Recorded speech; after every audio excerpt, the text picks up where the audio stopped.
Prisonnier dans un lieu inconnu, elle tremble devant l'homme le plus redouté de la ville.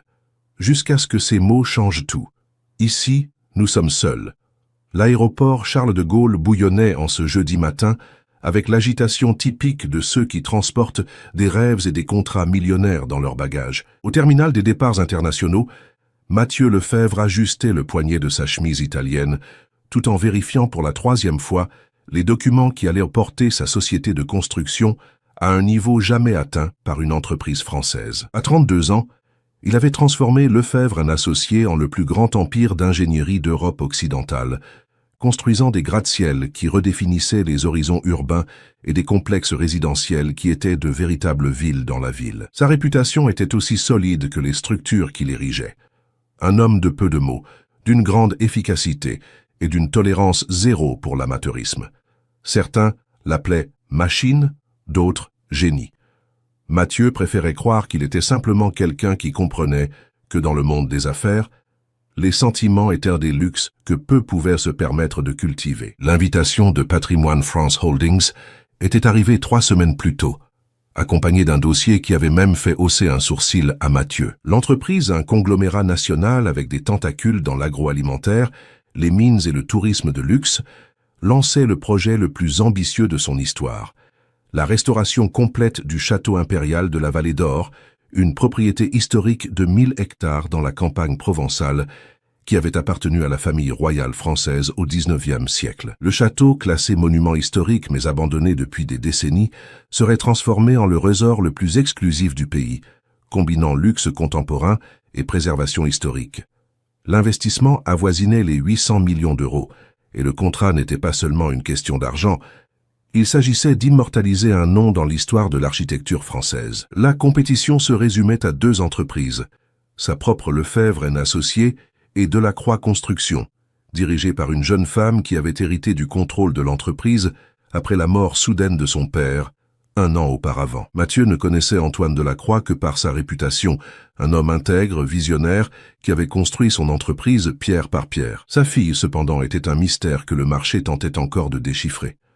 Alors qu'il se dirigeait vers la porte d'embarquement, Mathieu s'autorisa un moment de réflexion sur l'ironie de la situation. Lui qui avait toujours travaillé seul, qui tenait à garder un contrôle absolu sur chaque projet, devait maintenant impressionner des investisseurs prêts à parier leur fortune sur sa vision. Le vol pour Lyon serait suivi d'un transfert direct vers la propriété, où il passerait 3 jours à présenter sa proposition. C'est alors qu'il la vit. Marchant avec l'assurance de quelqu'un né pour diriger, elle s'approchait de la même porte d'embarquement. Cheveux châtains attachés en un chignon bas, qui révélait un cou élégant. Tailleur bleu marine qui mettait en valeur une silhouette à la fois délicate et déterminée. Elle portait une mallette en cuir marron et un bagage à main qui suggérait un voyage d'affaires. Mais ce fut quand elle leva les yeux et sourit, un sourire qui mêlait douceur et provocation dans des proportions dangereuses, que Mathieu comprit exactement qui se tenait devant lui. Sophie Delacroix avait 25 ans et le regard de quelqu'un qui a déjà vu le monde s'effondrer et a choisi de le reconstruire de ses propres mains. Mathieu Lefebvre, je présume. Elle tendit la main avec un sourire qui était pure stratégie, enveloppé dans un charme naturel. Sophie Delacroix. Quelle coïncidence de nous rencontrer ici, n'est-ce pas? Sa voix avait une cadence musicale, un léger accent provençal qui adoucissait les mots sans diminuer leur force. Mathieu serra sa main, remarquant la fermeté de la poignée et la texture douce de sa peau qui contrastait avec la détermination dans son regard. Madame Delacroix. Il maintint un ton professionnel, bien que quelque chose en lui ait changé au moment du contact. J'imagine que nous sommes sur le même vol pour des raisons similaires. Oh, vous pouvez en être sûr.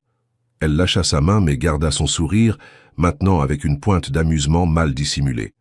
Bien que je soupçonne que nos approches pour ce projet soient complètement différentes, vous devez préparer des feuilles de calcul de coûts, pendant que j'imagine comment redonner une âme à cet endroit. Mathieu ressentit un frisson d'irritation et d'admiration à parts égales. Elle venait de résumer parfaitement la différence entre eux et, en même temps, de suggérer que son approche technique était d'une certaine façon inférieure à sa sensibilité artistique. C'était un mouvement intelligent et provocateur. Les tableurs ont leur importance. Il garda la voix équilibrée. Surtout quand il s'agit de 800 millions d'euros d'investissement. L'âme ne paie pas les fournisseurs. Quel dommage. Sophie inclina la tête, les yeux brillants d'un amusement authentique. Parce que sans âme, monsieur Lefebvre, ce que vous construisez ne sont que des structures, impressionnantes, efficaces, mais vides. Et je doute que les clients d'un resort de luxe cherchent le vide. Avant que Mathieu ne puisse répondre, l'annonce de l'embarquement résonna dans le terminal. Sophie ajusta la bretelle de son sac sur son épaule, le mouvement faisant qu'une mèche échappée du chignon encadra son visage. « Eh bien, il semble que notre conversation devra continuer à bord. » Elle commença à marcher vers la file d'embarquement. « J'espère que vous ne craignez pas les turbulences, monsieur Lefebvre. J'ai l'impression que les prochains jours seront assez mouvementés. » Mathieu la suivit, observant la manière dont elle saluait l'hôtesse de l'air avec une sympathie sincère. Comment elle s'intéressait aux autres passagers, comment elle transformait l'environnement autour d'elle avec une énergie qui semblait à la fois naturelle et étudiée. Elle était le charisme pur enveloppé dans une intelligence stratégique. Et cela le dérangeait plus qu'il n'était prêt à l'admettre. Le vol n'était pas plein, un mardi typique à faible trafic. Mathieu avait réservé un siège côté hublot, une préférence ancienne, car il aimait observer les paysages et les transformations urbaines d'en haut. À sa surprise, et il soupçonnait que ce n'était pas une coïncidence, Sophie occupa le siège côté couloir, dans la même rangée. Quelle chance la nôtre! Elle rangea son bagage à main dans le compartiment supérieur d'un mouvement fluide. 2 heures de vol peuvent donner lieu à une conversation intéressante. Ou 2 heures de travail productif. Mathieu ouvrit son ordinateur portable, une barrière subtile mais claire. Productif. Sophie répéta le mot comme si elle le dégustait. « Vous savez, monsieur Lefebvre, j'ai lu sur vos projets. Vraiment impressionnant. Le complexe d'affaires de la Défense, ses tours résidentielles à Saint-Germain, le centre commercial à Marseille, tous des repères d'efficacité et de rentabilité. » Il y avait quelque chose dans son ton qui fit Mathieu fermer son ordinateur portable et lui accorder toute son attention. « Merci, j'imagine que vous en arrivez au point de la critique. » « Critique ?» Sophie feignit la surprise. « Pas du tout. Je suis sincèrement impressionné par votre capacité à maximiser les mètres carrés. Ce doit être un talent de réussir à caser le plus grand nombre possible d'appartements dans le plus petit espace possible, tout en maintenant les normes minimales d'habitabilité. » La provocation était subtile, élégante et précise. Mathieu sentit le sang lui monter au visage, non par embarras, mais par une irritation qu'il n'avait pas ressentie depuis longtemps. L'efficacité spatiale est un art, Madame Delacroix. Elle permet à plus de familles d'accéder à un logement de qualité. Comme c'est noble. Son sourire était pure ironie captivante, et lucratif aussi, j'imagine. 2 vertus pour le prix d'une. L'avion commença à se déplacer sur la piste, mais Mathieu le remarqua à peine. Il était complètement concentré sur la femme à ses côtés, qui semblait avoir un talent inné pour trouver exactement les points qui le dérangeraient. « Et vos projets, Madame Delacroix? J'ai lu que Delacroix Construction s'est spécialisée dans la préservation historique et l'architecture durable. Des segments intéressants. » Ce fut au tour de Sophie de sourire avec plus d'authenticité. « Intéressant et nécessaire. Mon père disait toujours que construire, ce n'est pas seulement ériger des murs, c'est créer des espaces où la vie se déroule, où les gens se sentent chez eux, connectés à l'environnement, à l'histoire, à eux-mêmes.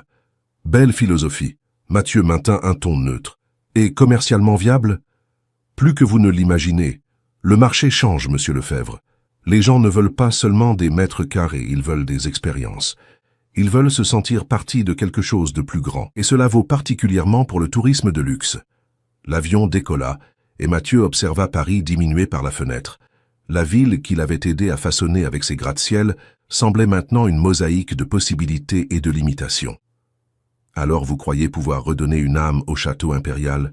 Ce n'était pas une question. Je crois pouvoir révéler l'âme qui existe déjà là-bas. » Sophie s'installa plus confortablement dans son siège, se tournant légèrement pour lui faire face. « Cette propriété a des histoires, monsieur Lefebvre. Elle a des couches de vie, d'amour, de perte, de recommencement. Napoléon III se promenait dans ses jardins. L'impératrice Eugénie a planté des rosiers qui sont encore là, même abandonnés. Chaque brique, chaque tuile, chaque fenêtre a des souvenirs. » Il y avait une passion authentique dans sa voix qui fit bouger quelque chose dans la poitrine de Mathieu. Il avait toujours vu les biens immobiliers comme des chiffres, des plans, un potentiel de rentabilité. L'idée que les bâtiments aient des souvenirs était intrigante. Et comment transforme-t-on la mémoire en revenu? En créant une expérience unique. Ses yeux brillèrent. Imaginez vous réveiller dans une suite où le mobilier est une reproduction fidèle de la période impériale, mais avec tout le confort contemporain.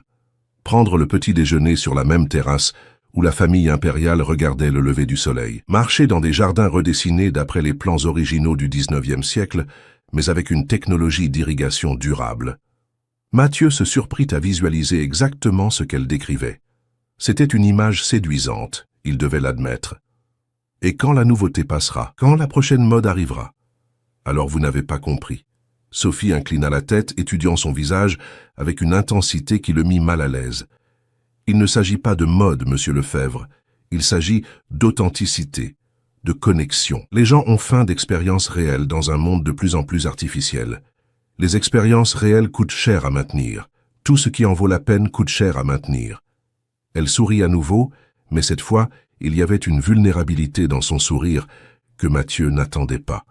Mon père me l'a appris. Il disait qu'il valait mieux construire une maison parfaite que 10 maisons acceptables. Et que se passe-t-il quand une maison parfaite ne donne pas le rendement escompté? La question sortit plus durement que Mathieu ne l'avait voulu, et il vit une ombre passer sur le visage de Sophie.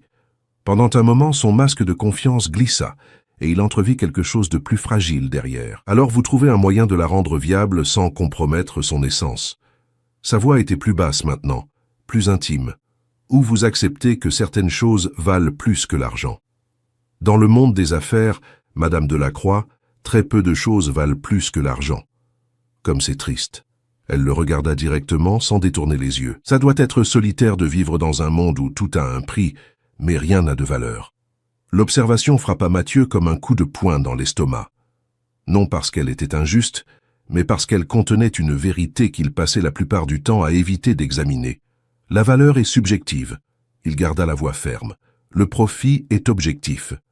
Et le bonheur, monsieur Lefebvre, la satisfaction? La sensation que votre vie a fait une différence? Comment classez-vous cela comme des luxes que peu peuvent se permettre de poursuivre? Ou comme la seule chose qui vaille vraiment la peine d'être poursuivie? Le silence qui suivit fut dense, chargé d'une tension que Mathieu ne parvenait pas à identifier complètement. C'était de l'irritation, de l'admiration, un défi intellectuel et quelque chose d'autre qu'il n'était pas prêt à nommer. L'hôtesse interrompit le moment en offrant des boissons. Mathieu demanda un café noir, Sophie choisit de l'eau gazeuse avec du citron. Des gestes simples qui, d'une certaine façon, semblaient révéler davantage sur leur personnalité que toute la conversation précédente. « Puis-je vous poser une question personnelle, monsieur Lefebvre ?» Mathieu hésita avant d'acquiescer. « Pourquoi l'architecture? Qu'est-ce qui vous a conduit à la construction ?» C'était une question que peu posaient, et Mathieu réalisa que cela faisait des années qu'il n'avait pas réfléchi à la réponse.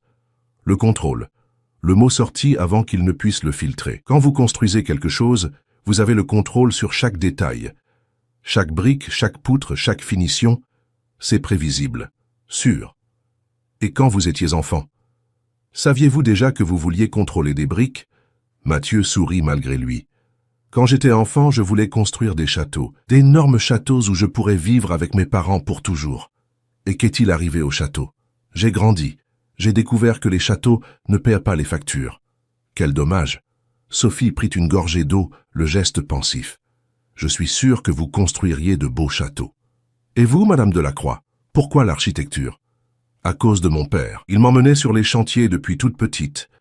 Me montrait comment un mur naissait de rien, comment un projet sur papier se transformait en lieu où les gens allaient construire leur vie. Il disait que nous étions des conteurs d'histoire, en briques et en mortier. Il doit être très fier. Son expression se ferma légèrement. Il est mort l'année dernière, crise cardiaque foudroyante, au milieu d'une présentation de projet. Je suis désolé, Mathieu dit, et il réalisa que c'était sincère. Il présentait un projet de restauration d'une église historique à Saint-Émilion, pro bono. Il disait que certaines choses, on les fait pour le cœur, pas pour le porte-monnaie. Sophie sourit tristement. Il est mort en faisant ce qu'il aimait, en défendant ce en quoi il croyait. Et maintenant, vous essayez d'honorer sa mémoire? J'essaie d'honorer ses enseignements et de prouver qu'une femme de 25 ans peut diriger une entreprise de construction sans la transformer en une version inférieure de ce qu'elle était. Il y avait une douleur brute dans ces mots, une vulnérabilité qui donna à Mathieu envie d'offrir une sorte de réconfort. C'était une impulsion étrange pour quelqu'un qui avait passé des années à éviter l'implication émotionnelle. Diriger n'est jamais facile. indépendamment de l'âge ou du genre. Mais c'est plus difficile quand vous devez prouver votre compétence à chaque projet, quand chaque erreur est vue comme la confirmation que vous ne devriez pas être là. Et comment gérez-vous cela? En étant 2 fois meilleur que ce que quiconque attendrait. Sophie le regarda avec une détermination féroce, et en n'abandonnant jamais. L'avion commença à amorcer sa descente, et Mathieu réalisa que les 2 heures étaient passées en un clin d'œil. Il avait l'étrange sensation qu'il connaissait Sophie Delacroix depuis beaucoup plus longtemps que quelques heures, et en même temps qu'il avait à peine effleuré la surface de qui elle était vraiment. On dirait que nous arrivons. Elle commença à ranger ses affaires, le moment d'intimité se dissipant. J'espère que notre première conversation a été éclairante. Elle l'a certainement été. Mathieu ferma l'ordinateur portable qu'il n'avait même pas utilisé. Bien que je soupçonne que vous ayez planifié chaque mot. Monsieur Lefebvre, Sophie sourit avec un mélange d'innocence et de malice. Je serais une piètre femme d'affaires si je ne planifiais pas mes mouvements stratégiques. Et je serais un piètre adversaire si je ne reconnaissais pas quand je suis manipulé de main de maître. Adversaire. Elle répéta le mot en goûtant la saveur. Est-ce ainsi que vous me voyez? Mathieu l'étudia un moment. La question semblait simple, mais il sentait que la réponse définirait bien plus que la simple dynamique professionnelle entre eux. Je n'ai pas encore décidé. L'avion toucha le sol en douceur et les passagers commencèrent à s'agiter. Sophie se leva pour prendre ses bagages, et Mathieu ne put s'empêcher de remarquer l'élégance naturelle de ses mouvements, la façon dont elle remercia l'hôtesse, comment elle sourit à un bébé qui pleurait quelques rangées devant. « Monsieur Lefebvre ?» Elle se retourna alors qu'elle était déjà dans le couloir. « Juste une chose encore. Je ne vous vois pas comme un adversaire. Je vous vois comme quelqu'un qui n'a pas encore découvert que nous sommes du même côté. » Et sur ces mots, elle se dirigea vers la sortie, laissant Mathieu seul avec le sentiment que sa vie venait de devenir infiniment plus compliquée. À l'extérieur de l'aéroport de Lyon, une voiture noire les attendait. Le trajet jusqu'au château impérial de la Vallée d'Or prendrait 2 heures par les routes sinueuses de Provence, et Mathieu eut la certitude que ce serait le voyage le plus long de sa vie. Parce que maintenant, en plus de concourir pour le plus gros contrat de sa carrière, il devrait faire face à la découverte troublante que Sophie Delacroix n'était pas seulement une adversaire formidable. Elle était la première personne depuis des années à réussir à lui faire remettre en question tout ce en quoi il croyait. La route serpentait entre des montagnes couvertes de forêts méditerranéennes, révélant à chaque virage des paysages qui semblaient peints à la main par un artiste passionné par la lumière dorée de la fin d'après-midi provençale. Mathieu conduisait la voiture de location en silence, concentré sur l'asphalte qui s'étendait devant lui, mais constamment conscient de la présence de Sophie sur le siège passager. Elle avait insisté pour partager la même voiture. Question de durabilité, avait-elle affirmé avec un sourire qu'il commençait déjà à reconnaître comme dangereusement persuasif. Pendant la première heure de voyage, ils avaient maintenu une conversation polie sur la région, l'histoire de la Provence, les particularités de l'architecture provençale. Mais maintenant, avec le soleil descendant à l'horizon et les montagnes créant un décor presque cinématographique, un silence confortable s'était installé entre eux. « Vous le sentez ?» Sophie rompit le silence, sa voix douce mais chargée d'une émotion que Mathieu ne parvenait pas à identifier. « Sentir quoi ?» L'histoire. Elle fit un geste en direction du paysage qui se déroulait devant eux. C'est comme si les montagnes elles-mêmes gardaient des secrets, comme si chaque pierre, chaque arbre était témoin d'histoires que nous n'imaginons même pas. Mathieu la regarda rapidement avant de reporter les yeux sur la route. Il y avait quelque chose dans l'expression de Sophie qui le touchait de façon inattendue, un mélange de révérence et de mélancolie qui transformait son visage en une œuvre d'art en mouvement. « Avez-vous toujours été ainsi ?»« Si, connecté au lieu. Mon père disait que j'avais le don d'écouter ce que les environnements voulaient raconter. » Sophie sourit tristement. Il pensait que c'était un super pouvoir pour une architecte. Je pensais que c'était juste une sensibilité excessive. Et maintenant ? Maintenant, je sais que c'était les deux.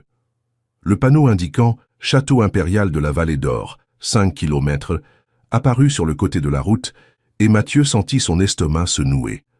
Ce n'était pas de la nervosité professionnelle. Il avait dirigé des projets bien plus complexes. C'était quelque chose de différent. Un mélange d'attente et d'appréhension qui avait tout à voir avec la femme à ses côtés. Le portail du château était une œuvre d'art en fer forgé, avec les armoiries impériales françaises encore visibles malgré la rouille qui couvrait une partie de la structure. 2 piliers en pierre soutenaient les portails entr'ouverts, comme s'ils invitaient les visiteurs à entrer dans un monde oublié par le temps. Mon Dieu!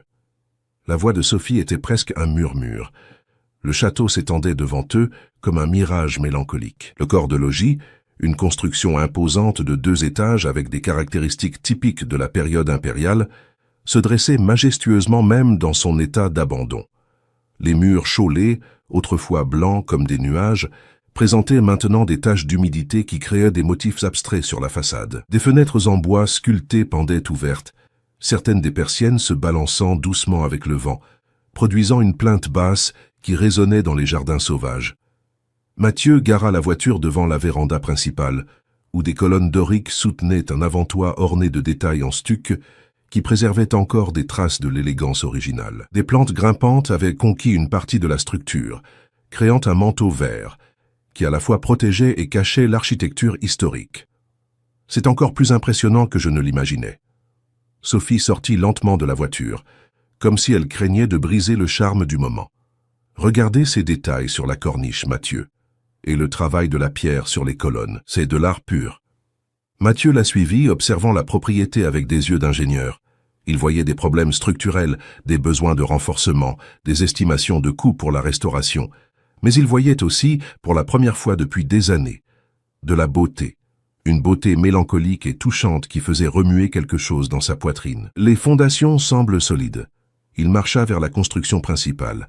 La structure en pierre et en chaux a bien résisté au temps, mais les systèmes électriques et hydrauliques devront être complètement refaits. Mathieu, Sophie l'interrompit doucement. Avant de penser aux rénovations, et si nous ressentions le lieu, ressentir le lieu, venez avec moi. Elle tendit la main, un geste spontané qui les surprit tous les deux également. Laissez l'ingénieur se reposer quelques minutes et réveiller l'enfant qui voulait construire des châteaux. Mathieu hésita une seconde avant d'accepter sa main. Le contact était chaud, ferme, et envoya un courant électrique dans son bras qu'il essaya d'ignorer. Ensemble, ils marchèrent vers l'entrée principale, où une porte en bois massif sculptée de motifs floraux les attendait entr'ouverte. L'intérieur du château était un hôtel au temps passé. Des rayons de soleil doré s'infiltraient par les fissures des fenêtres, créant des faisceaux de lumière qui dansaient avec des particules de poussière suspendues dans l'air. Le plancher de lattes de bois montrait encore la brillance originale à certains endroits, tandis que d'autres affichaient l'usure de décennies d'abandon. « Écoutez », Sophie chuchota. Mathieu s'arrêta et prêta attention. Au-delà du vent qui sifflait par les fissures et du grincement occasionnel du bois qui s'ajustait, il y avait quelque chose d'autre. Une présence presque tangible, comme si les murs gardèrent les échos de conversations anciennes, de rires d'enfants, de musique de soirées impériales. Pouvez-vous imaginer?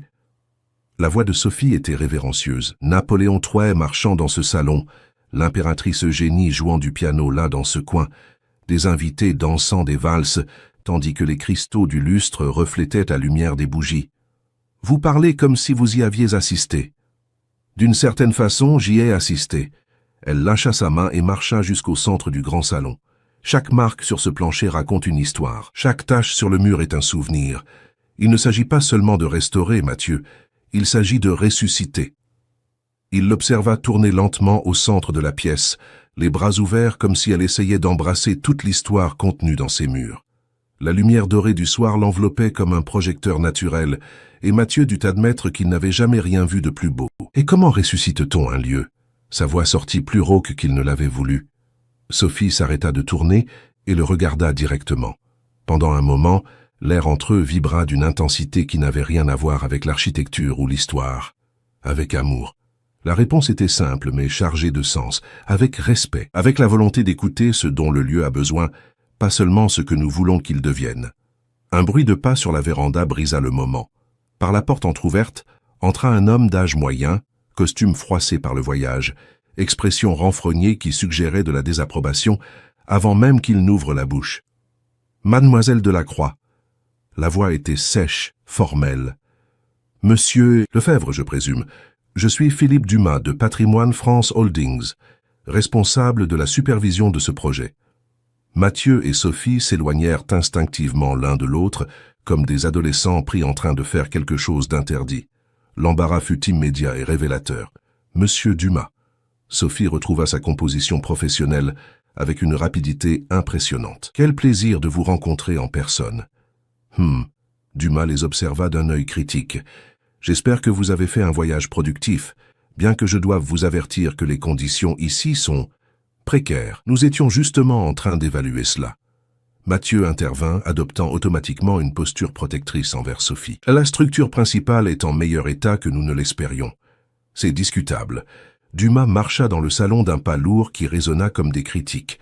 Ce qui n'est pas discutable, c'est que nous n'avons qu'un seul logement fonctionnel sur la propriété. L'ancienne suite des propriétaires, que nous appelions la chambre impériale, a été minimalement restaurée pour servir de base pendant les visites techniques.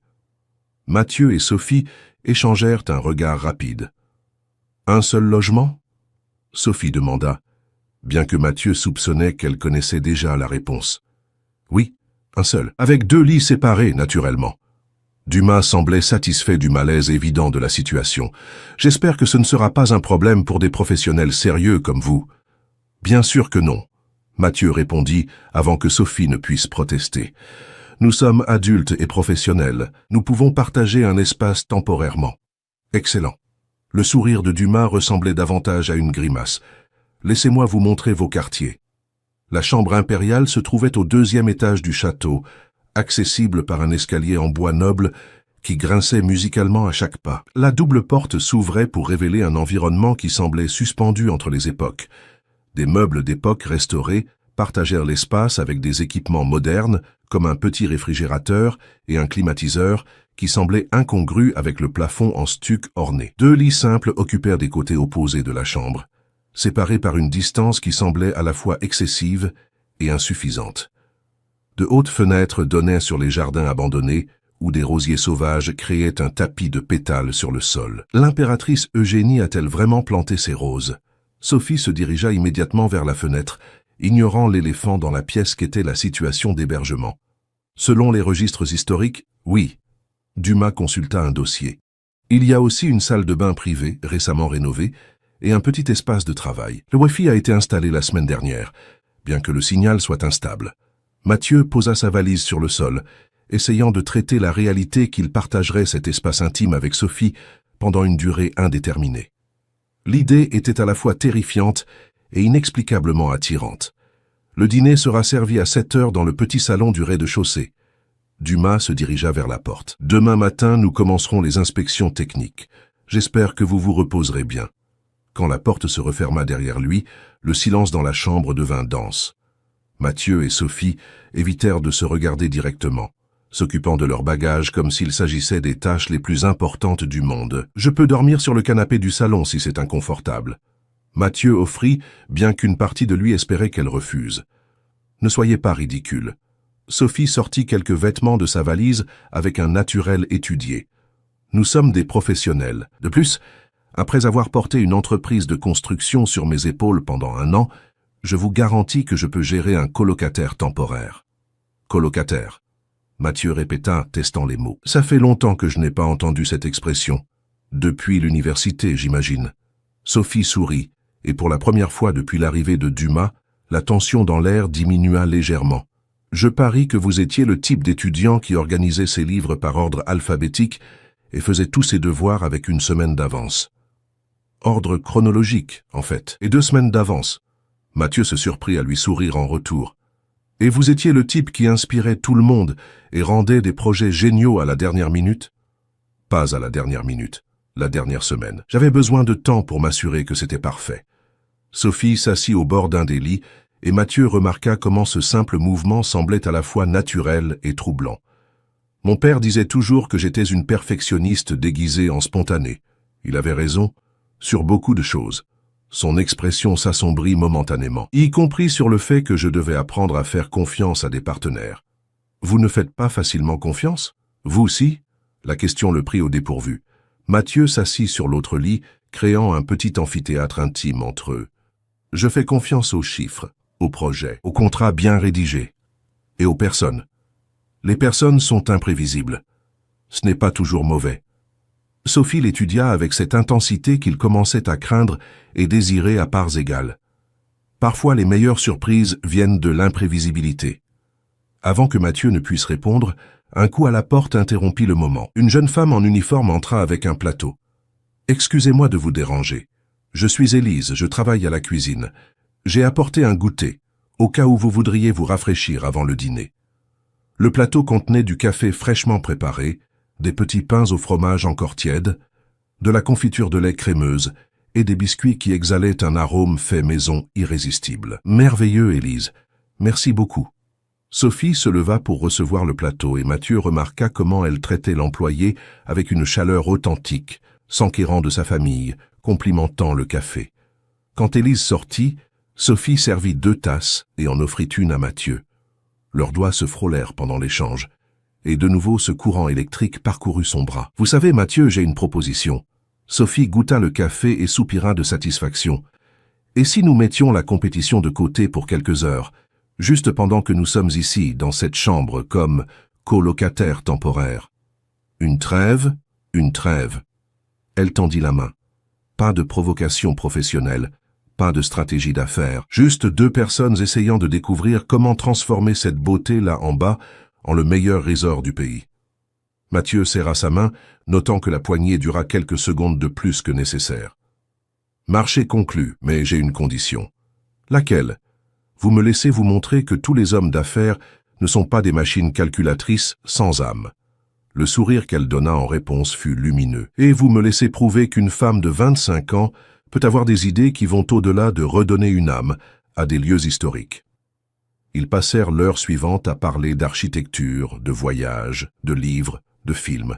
Mathieu découvrit que Sophie avait étudié un semestre à Venise, qu'elle parlait 4 langues, qu'elle collectionnait des premières éditions de livres d'architecture et qu'elle faisait du yoga tous les matins sans faute. Sophie découvrit que Mathieu jouait du piano classique, qu'il lisait des romans policiers comme Vice secret, qu'il cuisinait quand il était stressé et qu'il avait un border collie nommé Archimède. Quand ils descendirent dîner, la dynamique entre eux avait subtilement changé. Il y avait toujours de la tension, mais c'était maintenant une tension différente, moins adversariale, plus intime. Le petit salon à manger avait été préparé avec soin. Une table en acajou poli accueillait 4 couverts, avec de la porcelaine qui semblait être d'origine de la période impériale.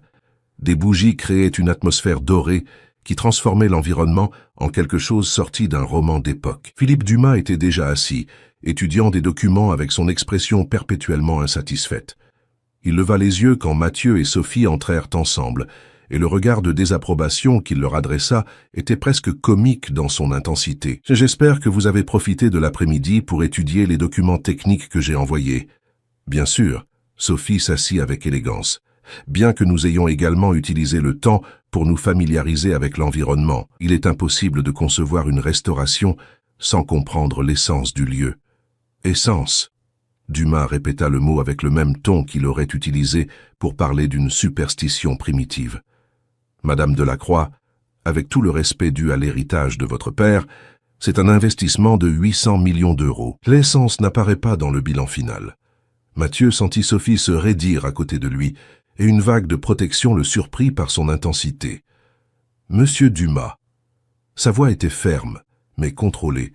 « Justement parce qu'il s'agit d'un investissement significatif, nous devons garantir que nous créons quelque chose d'unique, pas seulement un hôtel de luxe de plus. La différenciation réside exactement dans l'authenticité de l'expérience que nous offrirons. » Bien dit. Sophie lui adressa un regard de gratitude qui réchauffa sa poitrine. Le dîner se poursuivit avec une tension palpable.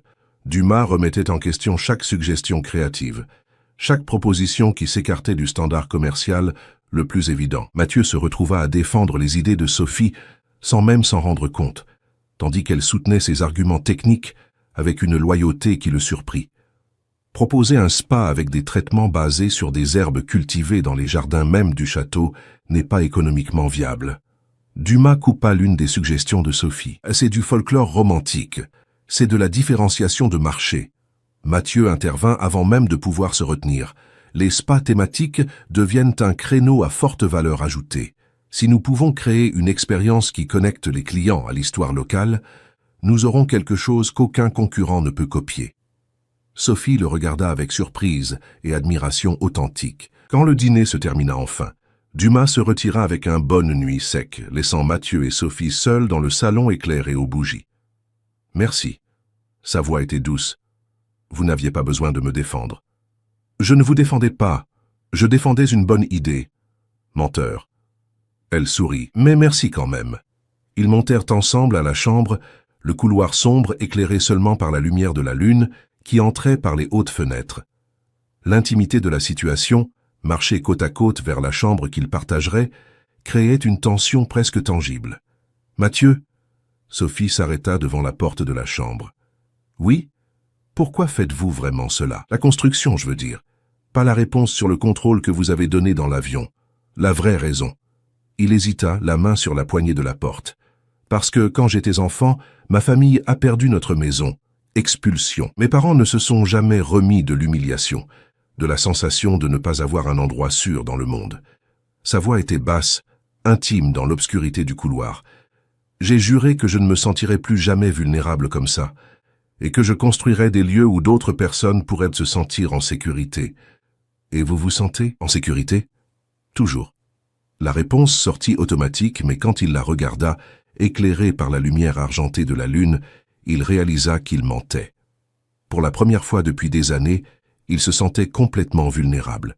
Ils entrèrent dans la chambre en silence, chacun se dirigeant vers son côté comme s'ils avaient établi une chorégraphie invisible. Mathieu se changea dans la salle de bain. Sophie utilisa un petit paravent que quelqu'un avait discrètement placé dans un coin.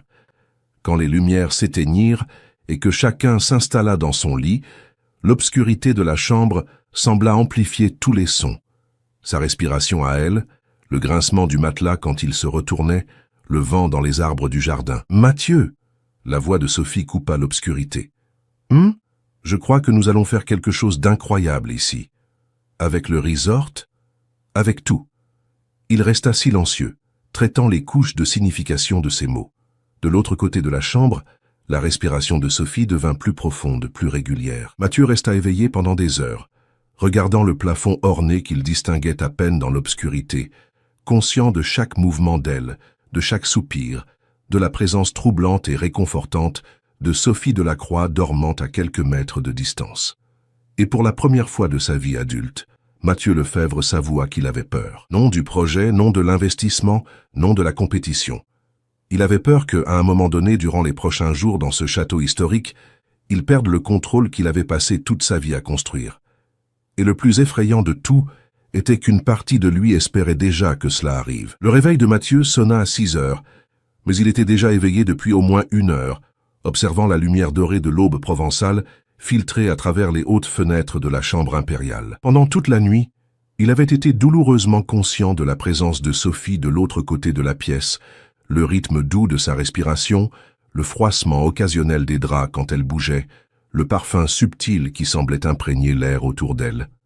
Elle dormait encore quand il se leva silencieusement et se dirigea vers la salle de bain. Dans le miroir, Mathieu trouva un homme qu'il connaissait bien, cheveux foncés légèrement ébouriffés, yeux gris qui révélaient toujours plus qu'il ne l'aurait souhaité, barbe naissante qui lui donnait un air moins corporate. Mais il y avait quelque chose de différent ce matin, une inquiétude dans le regard qu'il ne pouvait attribuer uniquement à l'anxiété professionnelle. Quand il sortit de la salle de bain vêtu d'un jean et d'une chemise blanche, son uniforme informel de terrain, il trouva Sophie assise sur le lit, cheveux détachés tombant sur ses épaules, en cascade châtain, portant un peignoir de soie bleue qui révélait plus qu'il ne cachait de sa silhouette délicate. « Bonjour !» Sa voix avait cette qualité rauque matinale qui fit quelque chose se contracter dans l'estomac de Mathieu. « Bonjour !» Il détourna rapidement le regard, feignant de chercher quelque chose dans sa valise. « Désolé si je vous ai réveillé. »« Vous ne m'avez pas réveillé, je suis matinale. » Elle s'étira avec un mouvement félin que Mathieu capta du coin de l'œil. « De plus, je suis impatiente de commencer.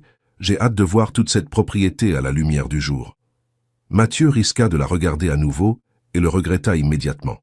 La lumière du matin créait un halo doré autour de Sophie, la rendant encore plus troublante et belle. Il devait sortir de cette chambre avant de faire quelque chose de stupide. « Je vais prendre le petit déjeuner. Je vous retrouve en bas quand vous serez prête. »« Mathieu !» Sa voix l'arrêta à la porte. « À propos d'hier soir, merci de m'avoir confié cela. Sur votre famille, sur votre motivation réelle. Je sais que ce n'est pas facile pour vous de vous ouvrir. » Il se retourna, trouvant dans ses yeux une sincérité qui le désarma complètement. « Merci de m'avoir écouté. » Toujours. Le mot resta suspendu dans l'air entre eux, chargé de promesses qu'aucun des deux n'était prêt à faire. Le petit déjeuner fut servi sur la terrasse arrière du château, une large véranda offrant une vue panoramique sur les jardins abandonnés et les montagnes qui entouraient la propriété. Élise avait préparé une table qui était un poème d'hospitalité provençale. Pain frais encore fumant, fromage affiné à point, café qui exhalait un arôme digne de la réputation de la région, confiture de figues qui brillaient comme des joyaux ambrés. Philippe Dumas était déjà assis, mâchant une tartine sans beurre tout en étudiant des tableaux imprimés. Quand Mathieu se joignit à la table, l'homme leva les yeux avec une expression qui suggérait que dormir était une frivolité qu'il désapprouvait. « Monsieur Lefebvre, j'espère que vous vous êtes reposé convenablement. Nous avons un agenda serré aujourd'hui, bien sûr. » Mathieu se servit un café, savourant la première gorgée. « Par où commençons-nous ? » Inspection complète de la propriété. Nous avons besoin d'un rapport technique détaillé d'ici la fin de la journée. Dumas consulta son chronogramme. « Madame Delacroix est en retard. »« Je suis là. » Sophie apparut à la porte de la terrasse comme une apparition matinale. Elle avait échangé le peignoir contre un jean foncé et un chemisier blanc en coton qui mettait en valeur le bronze doux de sa peau. Ses cheveux étaient attachés en queue de cheval pratique, mais quelques mèches rebelles encadraient son visage de façon charmante. À ses pieds, des bottes en cuir qui semblaient adaptées aux promenades en terrain irrégulier. Mathieu se rendit compte qu'il avait cessé de respirer un instant. « Bonjour !» Elle embrassa légèrement la joue de Mathieu, un salut décontracté qui envoya des vagues de chaleur dans tout son corps avant de s'asseoir à côté de lui à table. « Quelle belle matinée, n'est-ce pas? Cette lumière dorée est parfaite pour photographier les détails architecturaux. »« Photographier ?» Dumas fronça les sourcils. « La documentation visuelle est essentielle pour un projet de restauration. » Sophie se servit un café avec des mouvements gracieux. « Nous devons enregistrer chaque détail original avant toute intervention. » Bonne idée. Mathieu appuya, remarquant comment son visage s'illumina avec son soutien. « J'ai apporté un équipement de mesure laser, mais des photos détaillées compléteront parfaitement le relevé technique. » Ils passèrent la matinée à explorer chaque recoin de la propriété. Mathieu se concentrait sur les aspects structurels, testant la solidité des murs, vérifiant l'état des poutres en bois, calculant mentalement les coûts de renforcement et de modernisation. Sophie se déplaçait comme une détective poétique, découvrant des détails qu'il n'aurait jamais remarqués. Des reliefs en stuc cachés sous des couches de peinture, des carreaux originaux préservés dans des coins oubliés, des jardins secrets où fleurissaient encore des fleurs plantées par la famille impériale. « Mathieu, venez voir ça !» Elle l'appela de ce qui avait été autrefois la bibliothèque du château. Quand il la rejoignit, Sophie était à genoux sur le sol, nettoyant délicatement une section du plancher en bois. « Regardez !» Sous des décennies de poussière et de négligence émergeait un travail de marqueterie impressionnant. Différents types de bois français entrelacés, formant un motif géométrique d'une complexité hypnotique. C'est de l'art pur. Mathieu s'agenouilla à côté d'elle, leurs mains se frôlant presque tandis qu'ils examinaient la trouvaille. Cela a dû prendre des mois à réaliser. Et regardez ici. Sophie pointa vers un coin où l'on pouvait distinguer une date gravée dans le bois, 1857. 3 ans après le début du Second Empire. Imaginez les histoires que ce plancher a vues.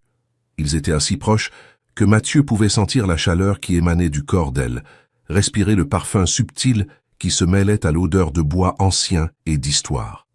Quand elle se tourna pour le regarder, leurs visages n'étaient qu'à quelques centimètres l'un de l'autre. « C'est incroyable comme vous arrivez à voir la beauté là où je ne voyais que des problèmes techniques. » Sa voix sortit plus basse, plus intime qu'il ne l'avait voulu. « Et c'est incroyable comme vous arrivez à imaginer des solutions là où je ne vois que des impossibilités. » Ses yeux dansèrent entre ses lèvres et ses yeux. « Je crois que nous formons une bonne équipe. » Le moment fut interrompu par la voix stridente de Dumas qui résonnait dans les couloirs. « Où êtes-vous ? Nous avons un planning à respecter. » Ils s'éloignèrent rapidement, comme s'ils avaient été pris en flagrant délit. Mais quand ils se levèrent, Mathieu ne put s'empêcher de remarquer la rougeur qui colorait les joues de Sophie. Ni elle ne put ignorer l'intensité dans son regard. L'inspection continua tout l'après-midi, mais maintenant, il y avait une nouvelle dynamique entre eux. Ils travaillaient avec une synchronisation presque télépathique. Elle pointait un détail architectural, ils visualisaient immédiatement la solution technique, Il identifiait un problème structurel, elle suggérait une approche créative qui préserverait l'intégrité historique. Dans l'ancienne écurie qui pourrait être transformée en spa du resort, Mathieu calculait les modifications nécessaires, tandis que Sophie imaginait des traitements basés sur des ingrédients locaux. Dans ce qui restait des étables, ils discutaient de la possibilité de créer un centre équestre pour les clients. Dans les jardins sauvages, elle rêvait de sentiers botaniques tandis qu'il planifiait des systèmes d'irrigation durables. Vous travaillez bien ensemble. L'observation de Dumas sonnait plus comme une accusation que comme un compliment. Peut-être même trop bien. Mathieu et Sophie échangèrent un regard rapide. Il y avait quelque chose dans le ton de l'homme qui suggérait une désapprobation allant au-delà du professionnel. La collaboration est essentielle dans des projets de cette ampleur. Mathieu garda une voix neutre. Nous combinons expertise technique et sensibilité historique. Exactement ce dont ce projet a besoin. Dumas ne semblait pas convaincu. Eh bien, j'espère que vous maintiendrez l'accent sur les aspects commerciaux. Le romantisme historique ne paie pas de dividendes. Quand ils retournèrent au château en fin d'après-midi, tous étaient couverts de poussière et épuisés, mais Mathieu ressentait une satisfaction profonde qu'il n'avait pas éprouvée depuis longtemps. Ce n'était pas seulement la joie d'une journée productive de travail, c'était le plaisir d'avoir partagé des découvertes avec quelqu'un qui comprenait tant l'importance technique que la beauté poétique de ce qu'il trouvait. Je dois organiser mes notes avant le dîner. Sophie se dirigea vers les escaliers. Et j'ai définitivement besoin d'une douche. L'image de Sophie sous la douche se matérialisa dans l'esprit de Mathieu avec une vivacité qui le troubla. Il avait besoin de se distraire urgemment. Je vais travailler sur les mesures sur la terrasse. Le Wi-Fi fonctionne mieux là-bas. 2 heures plus tard, alors que le soleil commençait à se coucher, en peignant le ciel de tons roses et dorés, Mathieu était encore immergé dans des feuilles de calcul quand il entendit des voix inconnues arrivant par la route principale. Une voiture s'approchait du château, une berline noire suivie par une camionnette chargée d'équipements. De la voiture sortit un homme qui fit Mathieu se raidir instinctivement.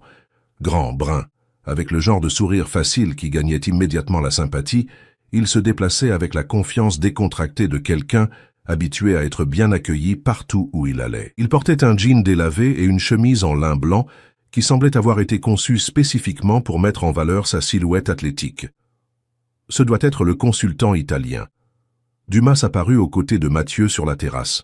Marco Rossetti, spécialiste de la restauration de propriétés historiques européennes. Il a un CV impressionnant sur des projets en Italie et en Espagne. Mathieu ressentit une vague inexplicable de déplaisir. Je ne savais pas que nous avions engagé un consultant externe. Patrimoine France Holdings tient à n'utiliser que les meilleurs professionnels. La réponse de Dumas portait une provocation subtile, spécialement pour des projets de cette ampleur. Marco Rossetti entra dans le château avec l'aisance de quelqu'un qui se sentait chez lui partout. Sa voix, quand il salua Élise dans la cuisine, avait un accent italien doux qui rendait même les commentaires banals sur le voyage charmant. Mathieu descendit de la terrasse d'un pas plus ferme que nécessaire, arrivant dans le hall principal au moment exact où Sophie descendait les escaliers. Elle avait échangé ses vêtements de travail contre une simple robe en coton blanc qui flottait autour de ses jambes, cheveux détachés encore humides de la douche, pieds nus dans une intimité qui fit accélérer le cœur de Mathieu. « Mamma mia !» La voix de Marco résonna derrière Mathieu. « Lei deve essere Sophie de la Croix. La sua reputazione la precede, ma nessuno mi aveva detto che oltre ad essere talentuosa era così bella. » Sophie sourit, le genre de sourire poli mais sincèrement enchanté qu'elle réservait aux personnes qui l'impressionnaient positivement à première vue. « Monsieur Rossetti, je présume, quel plaisir de vous rencontrer. J'admire beaucoup votre travail sur la restauration de la Villa Borghese.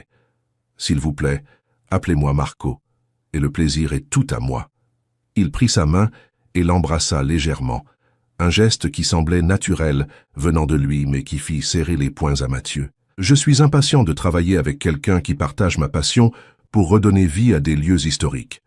Et vous devez être Mathieu Lefebvre. » Marco se tourna vers lui avec un sourire qui était amical mais compétitif. « J'ai entendu parler de Lefebvre & Associés, des constructions impressionnantes. Merci. » Mathieu serra la main offerte avec plus de force que nécessaire. « Bienvenue dans l'équipe. » Pendant le dîner, Marco domina la conversation avec des histoires fascinantes sur des projets dans des châteaux médiévaux, des monastères abandonnés et des palais délabrés qu'il avait transformés en destinations touristiques à succès. Il parlait 4 langues, avait étudié dans les meilleures universités européennes, avait des connexions avec la haute société italienne et française. Sophie buvait chaque mot, les yeux brillants d'un intérêt sincère, tandis que Marco décrivait des techniques de restauration qu'elle n'avait jamais envisagées. Des matériaux innovants qui préservaient l'authenticité historique, des approches créatives qui maximisaient tant l'expérience du client que la viabilité financière. La clé est de créer des couches d'expérience. Marco gesticulait élégamment tout en expliquant. Le client ne peut pas seulement voir l'histoire, il doit la sentir, la toucher, la vivre. Exactement.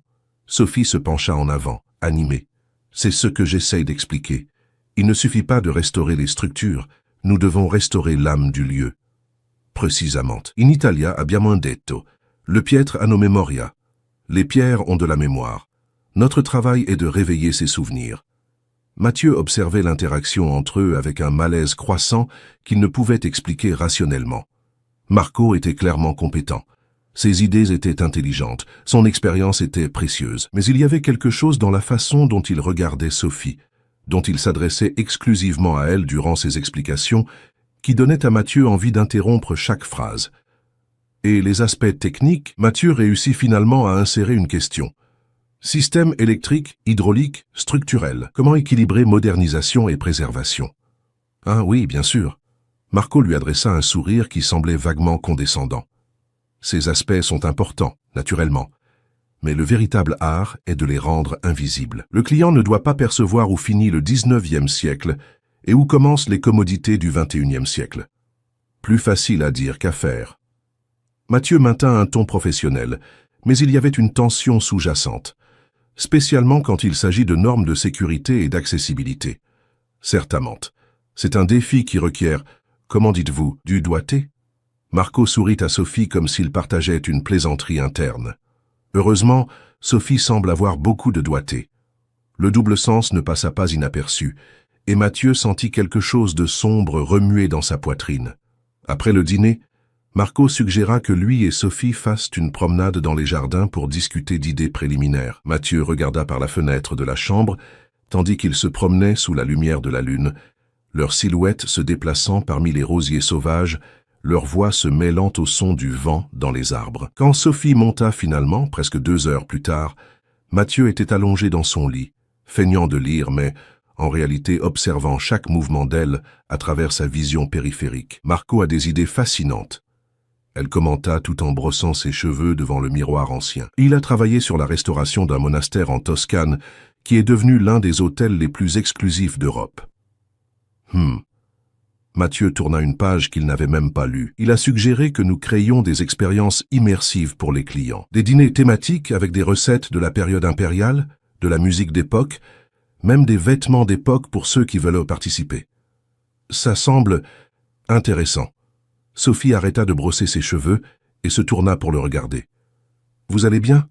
Vous semblez distant. »« Je vais bien, juste fatigué. »« Mathieu. » Elle s'approcha de son lit, s'asseyant au bord. Le mouvement fit s'affaisser légèrement le matelas, créant une intimité qui fit accélérer son cœur.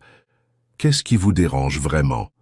Il leva enfin les yeux du livre, trouvant en elle une préoccupation sincère qui le désarma. « Pourquoi quelque chose me dérangerait-il ?»« Parce que je vous connais assez pour savoir quand vous faites semblant d'être normal. » Elle inclina la tête, étudiant son visage dans la lumière douce de la lampe.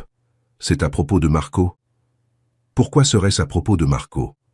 C'est une question ou une réponse. Mathieu ferma le livre, sachant qu'il avait été pris.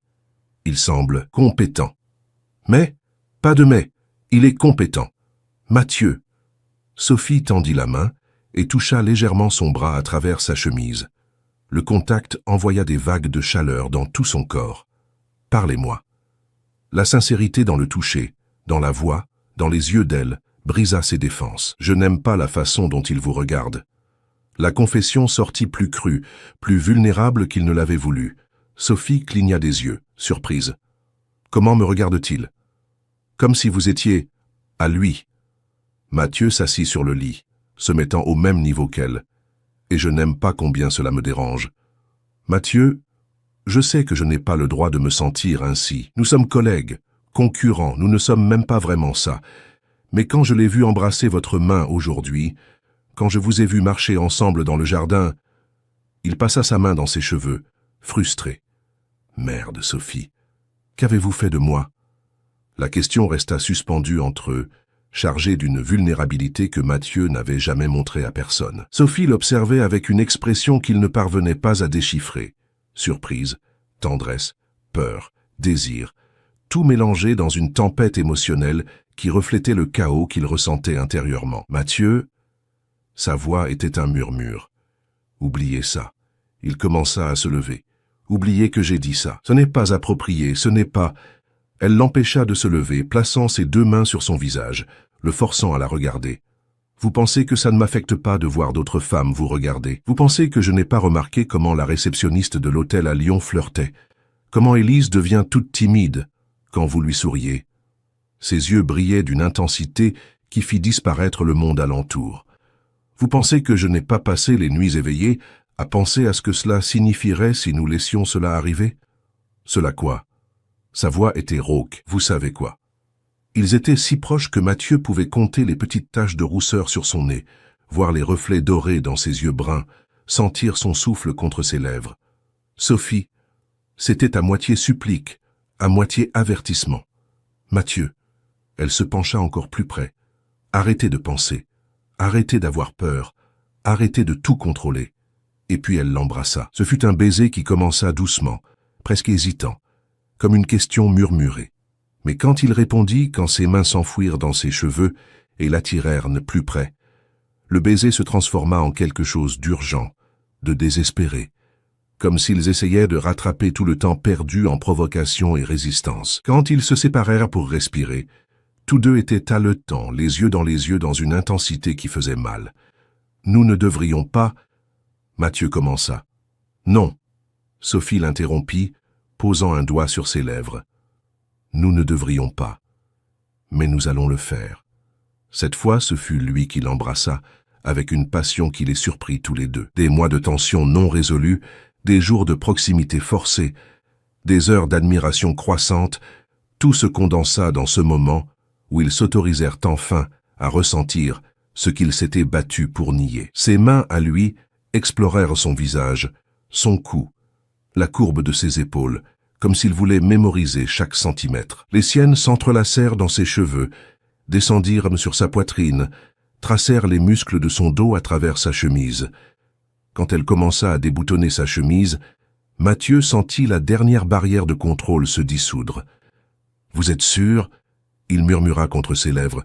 « Je suis sûr de tout sauf de demain. » Elle sourit, vulnérable et déterminée à la fois. « Mais cette nuit est à nous. » Ce qui se passa ensuite fut une danse de découverte et d'abandon qui effaça tout le monde extérieur. Il n'existait plus de contrat, de compétition, de pression familiale ou d'attente professionnelle. Il n'existait que Mathieu et Sophie, deux âmes qui avaient finalement cessé de lutter contre une connexion plus forte que toute logique. Ils firent l'amour avec une intensité qui les surprit tous deux. D'abord avec l'urgence de ceux qui avaient attendu trop longtemps, puis avec la tendresse de ceux qui savaient que chaque toucher était précieux. Entre les baisers et les caresses, ils chuchotèrent des confessions qu'ils n'avaient jamais faites à personne, partagèrent des peurs qu'ils gardaient depuis des années, révélèrent des rêves qui semblaient impossibles jusqu'à ce moment. Quand ils s'installèrent finalement dans les bras l'un de l'autre, le monde extérieur semblait différent. Mathieu sentait comme si une armure qu'il portait depuis des années avait finalement été retirée, le laissant vulnérable mais paradoxalement plus fort. Sophie s'ajustait parfaitement contre sa poitrine, cheveux éparpillés sur l'oreiller, respiration douce contre son cou. « Mathieu ?» Sa voix était ensommeillée. « Vous ne regrettez pas, n'est-ce pas ?» Il embrassa le sommet de sa tête, respirant le parfum qu'il connaissait maintenant intimement. « Jamais. » Mais même en disant cela, Mathieu savait que le matin apporterait des complications qu'il n'imaginait même pas être prêt à affronter. Pour l'instant, cependant, avec Sophie dormant dans ses bras et la lune provençale baignant la chambre historique de lumière argentée, il s'autorisa à croire que certaines choses valaient vraiment plus que le contrôle, la sécurité ou la planification stratégique. Certaines choses valaient le risque de tout perdre. Et quand le sommeil finit par le vaincre, Mathieu Lefebvre dormit du sommeil le plus profond et paisible de sa vie adulte, sans savoir qu'il se réveillerait pour découvrir que gagner tout ce qu'il avait toujours désiré signifiait parfois perdre tout ce en quoi il avait toujours cru. Le son de voix exaltée dans le jardin réveilla Mathieu dans une matinée qui semblait porter le poids d'orage à venir. La lumière qui filtrait par les fenêtres était différente, plus dense, plus chargée, comme si même le ciel provençal pressentait des changements.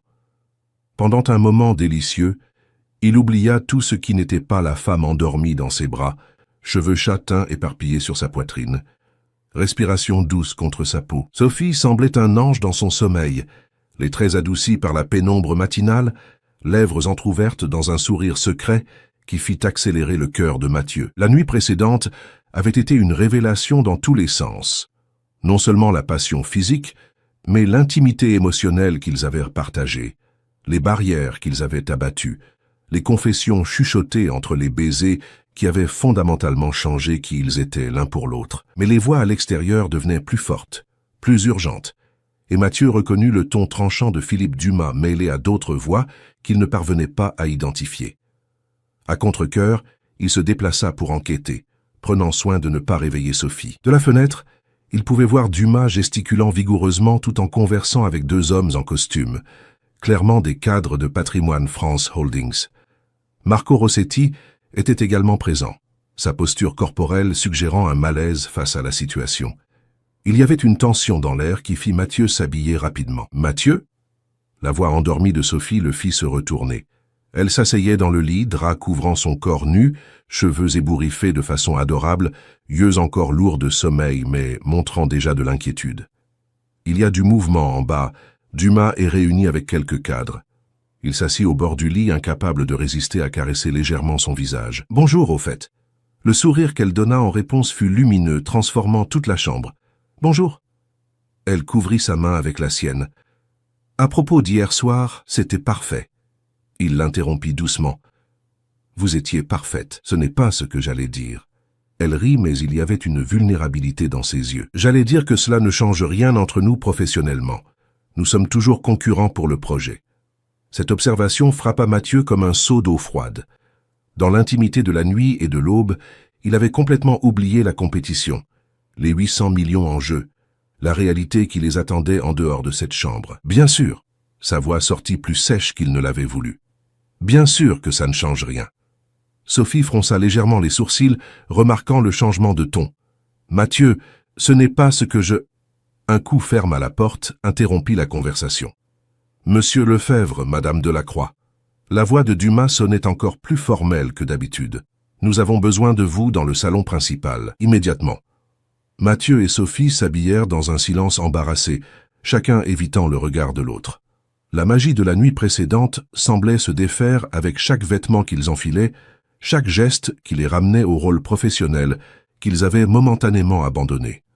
Le salon principal était transformé en salle de guerre corporative. Une table improvisée avait été montée avec des ordinateurs portables, des papiers éparpillés et des tablettes affichant des tableaux. Les deux cadres, présentés comme Jacques Moreau, directeur financier, et Hélène Dubois, directrice du développement, observèrent Mathieu et Sophie avec des expressions qui variaient, entre méfiance et irritation mal dissimulée. « Mesdames et messieurs, nous avons un problème. » Dumas alla droit au but. Pendant la nuit, nous avons découvert des irrégularités significatives dans les rapports techniques préliminaires des deux propositions. Mathieu sentit son estomac se nouer. Des irrégularités, des divergences dans les budgets, des défauts dans la documentation de sécurité, et plus préoccupant encore, Dumas fit une pause dramatique. Des preuves que des informations privilégiées pourraient avoir été partagées entre les équipes concurrentes. Le silence qui suivit fut assourdissant. Mathieu pouvait sentir le sang pulser dans ses tempes, tandis qu'il assimilait l'accusation implicite. « Monsieur Dumas !» La voix de Sophie était ferme, mais il pouvait détecter un tremblement sous-jacent. « Suggérez-vous qu'il y a eu une sorte de collusion ? Je dis que certaines similitudes dans les propositions techniques sont trop de coïncidences. » Hélène Dubois parla pour la première fois, sa voix tranchante comme du verre, surtout considérant que vous avez été logés dans la même chambre. L'accusation flotta dans l'air comme un nuage toxique. Mathieu ressentit une fureur croissante, non seulement pour l'injustice de la situation, mais pour la façon dont il transformait la nuit la plus importante de sa vie en quelque chose de sale et calculateur. Avec tout le respect. Sa voix était dangereusement basse. C'est absurde. Nous sommes tous deux des professionnels sérieux avec des réputations établies. La suggestion que nous aurions compromis notre intégrité est insultante. Insultante ou non, elle doit être investiguée. Jacques Moreau ouvrit un dossier. Nous avons trouvé ces photographies sur le compte de réseaux sociaux personnel de Madame Delacroix. Il étala sur la table une série de photos que Sophie avait prises pendant l'inspection de la veille. Images détaillées des découvertes architecturales, des structures, des éléments qu'elle avait découverts. Mathieu reconnut plusieurs des trouvailles qu'ils avaient faites ensemble. Ce sont des photos de mon travail de documentation. Sophie semblait sincèrement confuse. Documentation nécessaire pour toute proposition sérieuse de restauration. Documentation qui a été partagée publiquement. Hélène pointa vers les images, donnant accès à des informations qui pourraient bénéficier à la proposition concurrente. C'est ridicule. Mathieu fit un pas en avant. Ces photos montrent des détails que tout professionnel compétent découvrirait lors d'une inspection adéquate. Peut-être. Dumas consulta ses notes. Mais nous avons également découvert qu'il y a eu des conversations privées prolongées entre vous, des promenades nocturnes dans les jardins, des conversations professionnelles sur le projet. Sophie interrompit, mais sa voix avait perdu de sa force. Et hier soir, la question d'Hélène fut directe comme un coup. Quel genre de conversation professionnelle a lieu dans la chambre que vous partagez jusqu'aux petites heures? Mathieu eut l'impression d'avoir reçu un coup de poing dans l'estomac. Il savait, d'une façon ou d'une autre, il savait pour la nuit précédente, et il l'utilisait pour détruire tant sa réputation que celle de Sophie. Ce qui se passe ou ne se passe pas dans l'intimité de notre chambre ne regarde personne. Sa voix sortit plus forte qu'il ne l'avait voulu. Notre chambre. Jacques sourit froidement.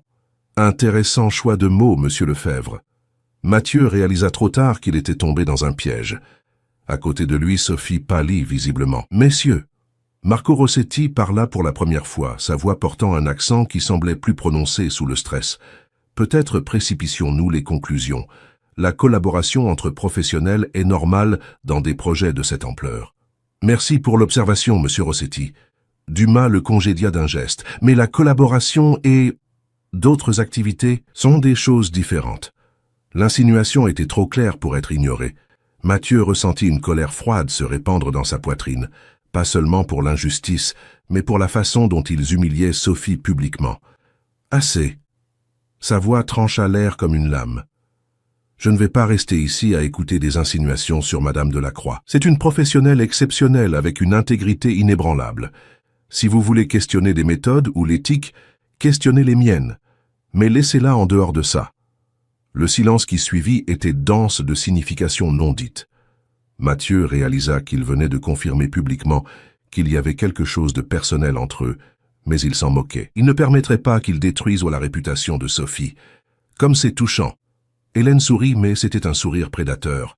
Monsieur Lefebvre, votre loyauté envers Madame Delacroix confirme seulement nos soupçons. Soupçons qui sont complètement infondés. Marco intervint à nouveau, cette fois avec plus de fermeté. Je connais le travail des deux, ce sont des professionnels exemplaires. Sophie, qui était restée silencieuse pendant la majeure partie de la discussion, parla finalement, sa voix basse mais cristalline. Messieurs, si vous croyez que j'ai compromis mon intégrité professionnelle, alors il n'y a plus rien à discuter. Je retire ma proposition du concours. Sophie, non. Mathieu se tourna vers elle, mais elle évita son regard. C'est la seule chose à faire. Elle releva la tête avec une dignité d'acier.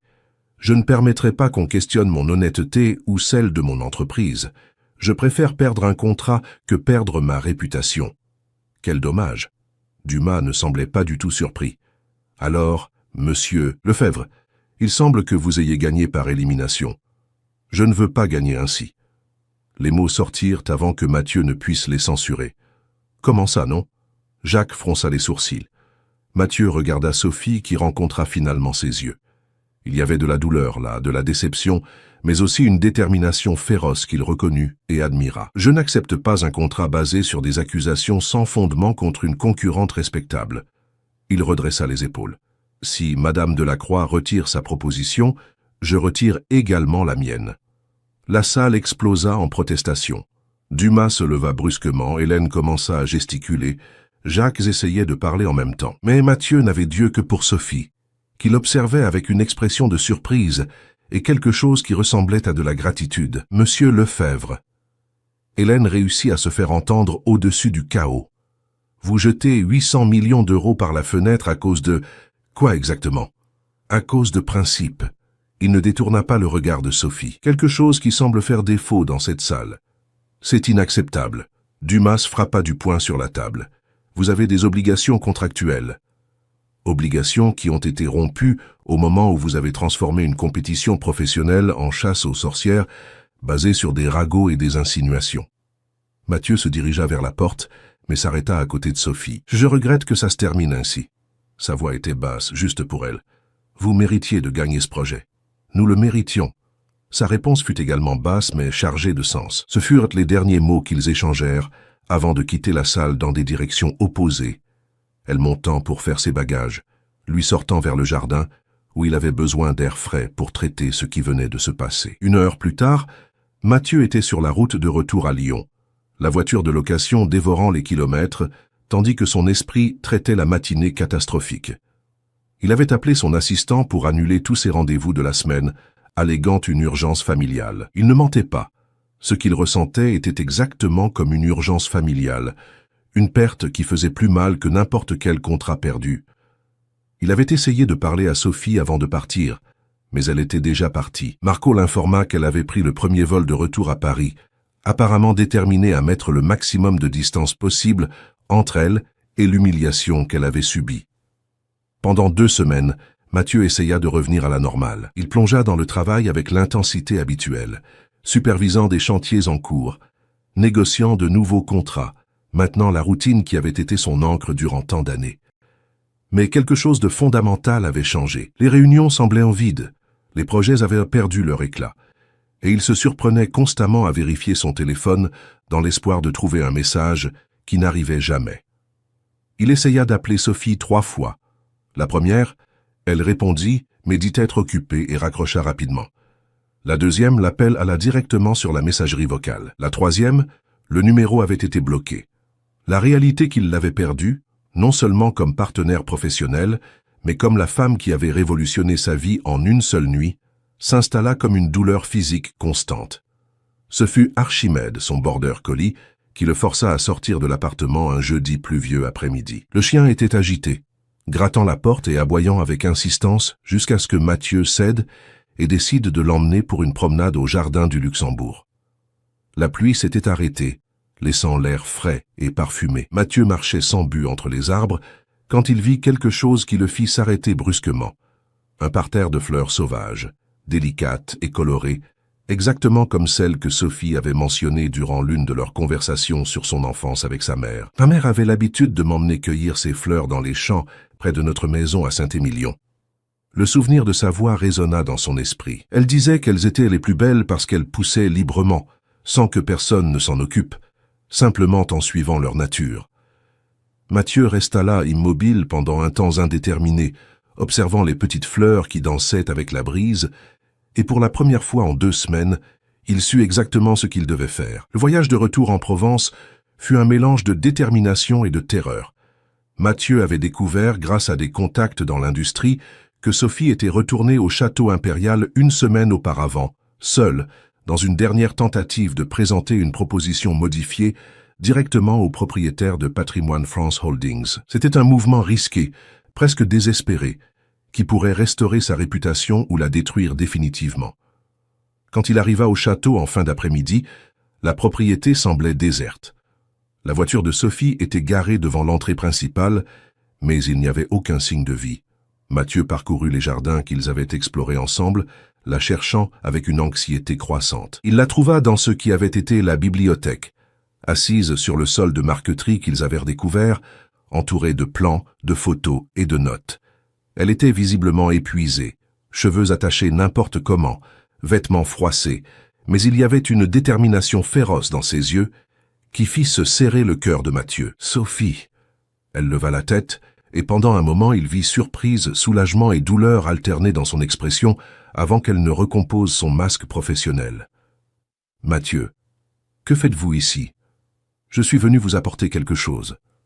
Il s'approcha lentement comme si elle était un animal sauvage qui pourrait s'enfuir au moindre mouvement brusque. Ce fut seulement alors qu'elle remarqua le petit bouquet de fleurs sauvages dans sa main, les mêmes qu'elle avait décrites de son enfance, soigneusement cueillies le long du chemin.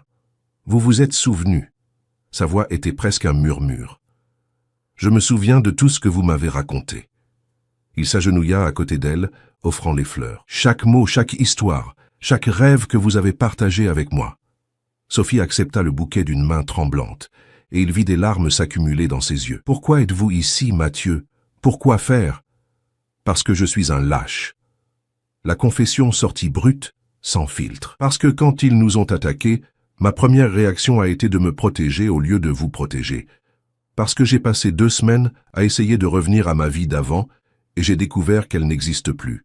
Mathieu, laissez-moi finir. Il s'assit sur le sol à côté d'elle, parmi les papiers éparpillés qui représentaient tout son travail acharné. J'ai passé toute ma vie à construire des murs pour me protéger. Contrôle, planification, distance émotionnelle. Ça a fonctionné pendant des années, jusqu'à ce que vous apparaissiez et montriez que certaines choses valent le risque de tout perdre. Elle l'observait en silence, les fleurs pressées contre sa poitrine. « Je vous aime, Sophie. » Les mots sortirent simples, directs, sans les fioritures qu'il avait répétées pendant tout le voyage. J'aime votre passion, votre intelligence, votre courage de vous battre pour ce en quoi vous croyez. J'aime la façon dont vous voyez la beauté là où je ne voyais que des problèmes. Comment vous transformez n'importe quel environnement en quelque chose de spécial, juste par votre présence. Mathieu, arrêtez. Sa voix était brisée. Vous ne comprenez pas. J'ai échoué. Le projet, ma réputation, l'entreprise de mon père, j'ai tout gâché. Vous n'avez rien gâché. Il toucha doucement son visage, essuyant une larme qui s'était échappée. Et même si vous aviez tout gâché, ça ne m'importerait pas. Je veux construire quelque chose de nouveau avec vous. Pas comme concurrents, pas comme rivaux, mais comme de vrais partenaires. Comment pouvez-vous être sûr? Après tout ce qui s'est passé, comment pouvez-vous vouloir cela? Parce que pour la première fois de ma vie, j'ai trouvé quelqu'un qui me donne envie d'être une meilleure personne. Quelqu'un qui me fait croire au château à nouveau. Sophie laissa échapper un rire larmoyant. Les châteaux coûtent cher à entretenir. Alors construisons des châteaux qui valent chaque centime. Il sourit, essuyant une autre larme de son visage. Qu'en dites-vous? Voulez-vous construire des châteaux avec moi? Sa réponse fut un baiser, doux au début, puis désespéré comme si elle essayait de récupérer 2 semaines de séparation en un seul moment. Quand ils se séparèrent, tous deux pleuraient et souriaient en même temps. Il y a quelque chose que vous devez savoir. Sophie s'éloigna légèrement, tenant toujours les fleurs. Je n'ai pas abandonné le projet. J'ai passé la semaine dernière à refaire toute la proposition, seul. C'est risqué, mais j'ai trouvé une approche différente. Racontez-moi. Pendant les minutes suivantes, elle expliqua sa nouvelle vision. Au lieu de concourir pour la restauration complète, elle avait proposé un projet pilote, restaurer uniquement le château principal et les jardins immédiats, créant un modèle qui pourrait être étendu graduellement. C'était plus modeste que le projet original, mais aussi plus durable financièrement et culturellement. C'est brillant. Mathieu examina les plans qu'elle avait redessinés. Mais vous ne pouvez pas exécuter quelque chose comme ça toute seule. Je sais. Elle sourit tristement. C'est alors que j'ai réalisé que je ne voulais pas faire cela seule, même si je le pouvais. Je veux mon partenaire de retour. Et si je vous disais que j'ai une meilleure proposition? Laquelle? Et si nous unissions nos entreprises? Une fusion réelle, pas seulement pour ce projet, mais permanente. Lefebvre & Delacroix, une entreprise qui combine efficacité technique et sensibilité artistique. Sophie le regarda pendant un long moment. « Vous êtes sérieux ?» « Complètement. Et ce n'est pas seulement une question d'affaires, Sophie.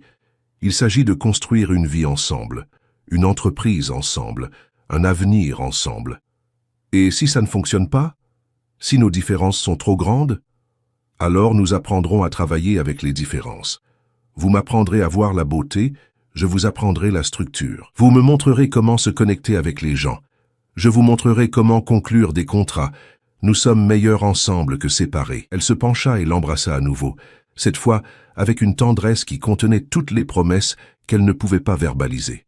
« D'accord, » elle murmura contre ses lèvres, « construisons des châteaux ensemble. » 3 mois plus tard, la proposition conjointe de Mathieu et Sophie n'avait pas seulement été accepté par Patrimoine France Holdings, mais était devenu un modèle pour des projets similaires dans tout le pays. L'approche graduelle leur permit de restaurer le château principal avec perfection technique et sensibilité historique, tandis que les jardins devinrent un exemple de durabilité et de beauté naturelle.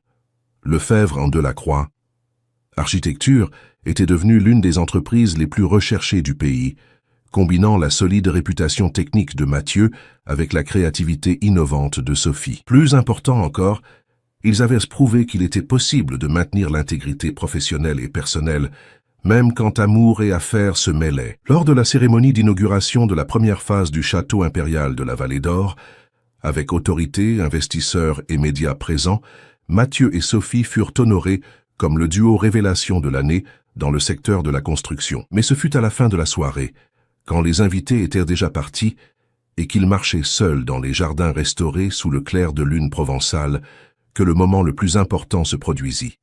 Sophie. Mathieu s'arrêta devant le rosier qu'ils avaient sauvé, les mêmes roses plantées par l'impératrice Eugénie, fleurissant à nouveau grâce à leurs soins dévoués. « Il y a quelque chose que je veux vous demander depuis des semaines. » Elle se tourna pour lui faire face et trouva Mathieu agenouillé devant elle, une petite boîte de velours dans les mains. « Mathieu. » Sophie Delacroix, vous m'avez appris que certaines structures doivent être déconstruites pour faire place à ce qui compte vraiment. Vous m'avez appris que les châteaux ne concernent pas seulement le contrôle et la sécurité, mais la création d'espaces où l'amour peut grandir. Il ouvrit la boîte, révélant une bague simple mais élégante. Voulez-vous m'épouser? Voulez-vous construire ensemble le château le plus important de nos vies? Sa réponse fut un oui, murmuré à travers des larmes de bonheur, suivi d'un baiser qui scella non seulement leur engagement personnel, mais la certitude qu'ils avaient construit quelque chose qui durerait bien au-delà de tout projet architectural. 6 mois plus tard, ils se marièrent lors d'une cérémonie intime au château impérial même, entourés de familles et d'amis, sous un autel improvisé dans le jardin des Roses impériales.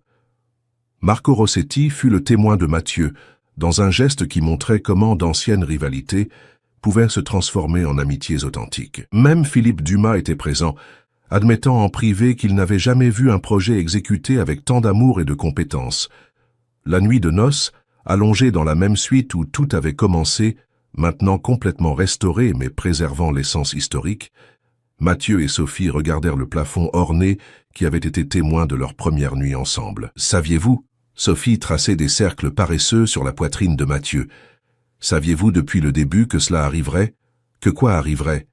Que nous tomberions amoureux, que nous finirions mariés, que nous construirions tout cela ensemble. » Mathieu rit doucement. « Je ne savais même pas que j'étais capable de tomber amoureux jusqu'à ce que je vous rencontre. Mais maintenant que vous posez la question... » Il embrassa le sommet de sa tête. « Oui, je crois qu'une partie de moi l'a toujours su.